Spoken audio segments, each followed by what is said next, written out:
Well, a new report from, excuse me, Royal Lepage finds half of Canadians living in the largest urban centres are looking to move to more affordable cities. For a closer look at which real estate markets are seeing the most interest, we're joined by Karen Yolevski, Chief Operating Officer of Royal Lepage Real Estate Services. Karen, thank you a lot for joining us. How much of a trend is it for people to want to leave places like Toronto and Vancouver, where real estate prices are very, very high, to less expensive locales, which many of them can do because of the way many people work these days remotely?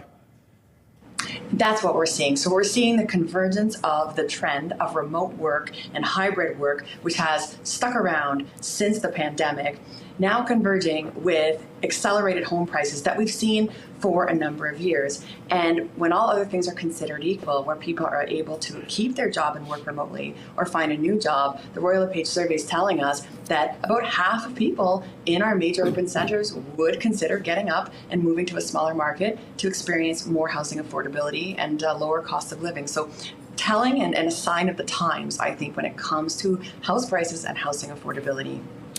So I'm seeing that the report says that among respondents in the greater Montreal area, Quebec City is the most popular destination for more affordable housing. Meanwhile, in this area, the greater Toronto area, and in greater Vancouver, where real estate prices are the highest in each of these two cities, Edmonton is the top choice. Edmonton is a long way from Vancouver and a long, long way from Toronto. Are people actually moving, or do they simply express this notion of perhaps considering a move like that? Well, there's two things at play. So in a survey, this is an expression of the sentiment that people would consider making these moves. People are hearing a lot, particularly in Ontario and BC, about moving to Alberta. But that number is playing out. We are seeing a number of people moving into Alberta, primarily from Ontario and BC, and a lot of that has to do with housing affordability. Calgary did not make our list. Calgary is more expensive than the 15 cities in our survey, but Edmonton, certainly an affordable place to live in a province that right now has a great economy, is building.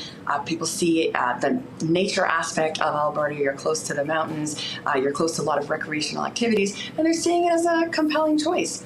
When you look at Quebec, Quebec was interesting for us because people in Montreal said they'd be willing to move, but they primarily picked moving within their own province. They picked Quebec City and some of the other smaller cities in Quebec as their primary options. So they're looking to stay in the province. Perhaps that's culture, language, but they would consider moving out of Montreal given the cost of living there.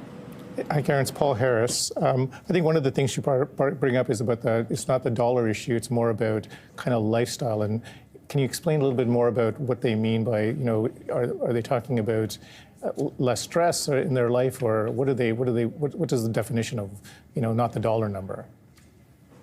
Yeah, so after we move past the primary choice of the cost of the home and the cost of living, the next reason people would consider making these moves were lifestyle. And lifestyle for them meant more room, so more actual property in which to live, to play, more access to nature, slower lifestyle, less hustle and bustle. So getting out of Toronto traffic, as an example, and moving to somewhere where your commute might be 15 minutes versus an hour.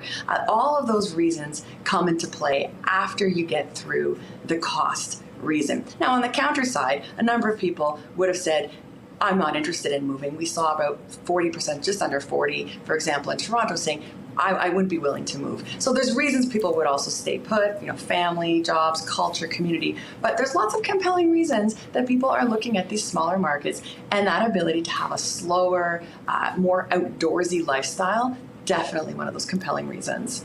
And so did you ask a question about healthcare? Because I think, one of the big issues as people get older is that when you're further away from sort of a central place like Toronto, where there's great hospitals, you're always, coming here to do something. So did you guys bring up the issue about healthcare as a kind of a question about what do they think about that as in a survey about moving to different places?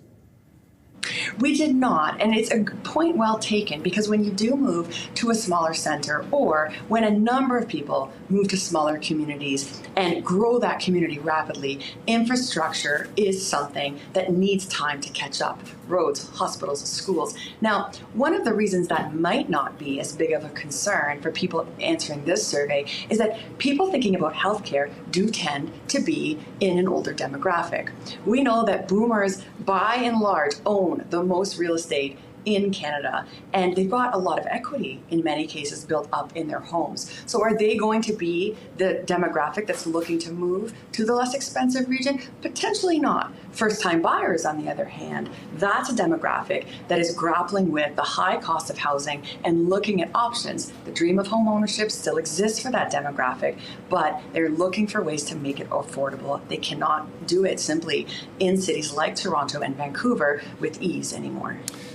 The survey refers to three so-called hidden gems: Thunder Bay, St. John, New Brunswick, and Red Deer, Alberta. Thunder Bay is in Ontario, of course, with, in the case of Thunder Bay, an aggregate price of less than $300,000. I'm going to assume that's for a detached single-family home.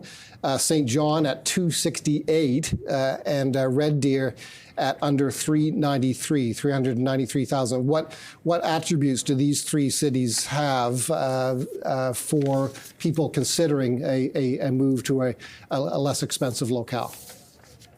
Well, cost is certainly going to be a main driver. So the ability to buy a home for under $400,000, that would be unheard of in Toronto. And you're absolutely right. The type of home that is likely going to be available at that price point is going to be something that's larger than you're going to get in a big city, simply because there aren't as many condominiums. So when you look at the mix of assets that are building up that median price point, that's going to be primarily homes, perhaps some smaller ones, but they're likely going to be detached. So in terms of the allure for these places, it's the idea of growth. It's the idea that I can, as perhaps a younger person, move there, set up my roots, raise my family, own a home that's not going to harshly impact me economically, something I'll actually be able to afford.